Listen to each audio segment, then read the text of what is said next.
Hey Dad, what's today's daily crypto news? So more inside baseball. We all know ISO 20022 is going mandatory in November. What does it actually mean for XRP itself, and what do we have to look forward to? Well, here's the inside baseball. Smoke says ISO 20022 opens direct connection between RippleNet and XRP and Swift once ISO 20022 is fully established. And we're going to read through those 4 documents he had down there, but with my daughter's help, because that lettering is way too small for me. So can you read the highlight part there? Yes, I can. It says, the reason is that Ripple over time has specialized specifically in banking or institutional transactions, and so it wanted to be integrated with ISO 20022 compatibility over time in order to interact with the financial institutions that are using it. So basically what that means is that since Ripple has focused so much on payments, cross-border payments for that matter, it is the leader in the industry. And so that's where they need to go to for solutions and tools to manage the ISO 20022 standard. Okay, this starts off by saying, consequently, siloed development and experimentation with different messaging formats, communication protocols, payment processing rules, and access regimes remain widespread across financial institutions exploring DLT adoption. These differences create barriers to the flow of information and transactions between incentives inhibiting DLT adoption at scale across the wider industry. Okay, and keep in mind, when you see DLT adoption, that means XRP, digital ledger technology.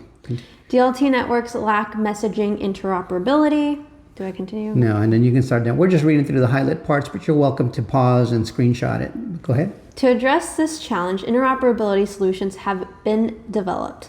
These solutions deliver added value by establishing interbank transfers and settlement of various assets, extending their utility beyond proprietary networks. The pre-compatible model refers to the individual DLT systems that adhere to common standards, including examples, international organizations for standardization ISO guidelines. Many interoperability solutions that use the pre-compatible model use messaging to ensure consistency in communication across different platforms, and institutions have adopted or are currently migrating their messaging standards to ISO 20022 due to its advantages of interoperability and standardization among on and off-chain infrastructure. So messaging and final settlement, that's Ripple, that's XRP. They're not saying it, but that's what they're saying, because they're the only ones that do that well at that level. There's also XLM, but XLM, as I said, is going to be for other platforms, but you will find them spoken about jointly because there is the wealthy and there is us. And so they're going to need both platforms for that reason. On to the third document. Once ISO 20022 is established, APIs will enable banks and fintech companies to connect directly with Swift's international payments network, making its system compatible with blockchain-based trade platforms. And that's exactly what they're going to want. They're going to want to interoperate with Swift, but when given the option of operating through RippleNet and XRP, which settles everything in seconds, very inexpensively for 0.0002 cents per transaction, it's lightning fast, it's secure. Swell knows it would do them well to interoperate with Ripple to offer that service. If not, given the choice, a bank's going to use what's going to cost less and be more convenient to their customers.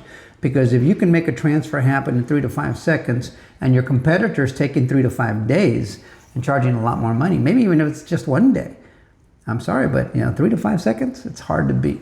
For a smaller fee, hard to beat. Final settlement, hard to beat. So they're going to have to join in. And yeah, eventually they're going to get wiped out because they're not going to be the preferred service.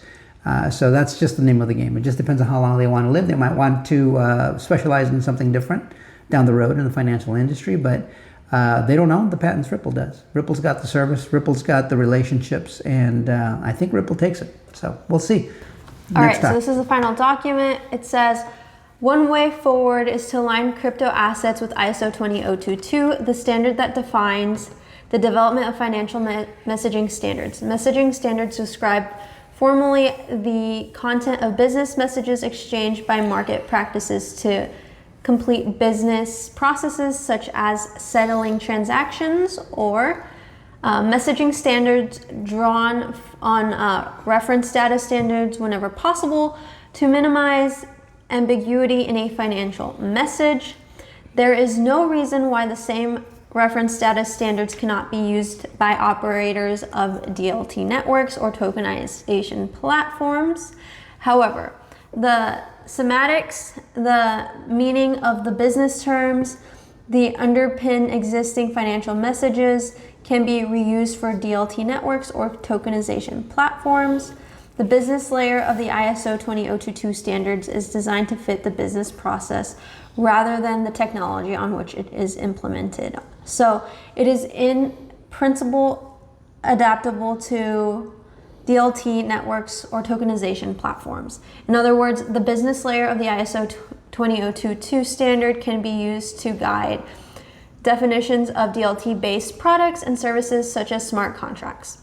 ISO 20022 compatible application programming interfaces, APIs, could also be used to facilitate communication between different DLT networks or tokenization platforms. Oh, I made that really small. So now you know what Smoke meant with by saying that that this ISO 20022 opens direct connection between RippleNet, XRP, and Swift. Because ISO 20022 is blockchain language. It is DLT language, digital ledger technology. That is Ripple XRP.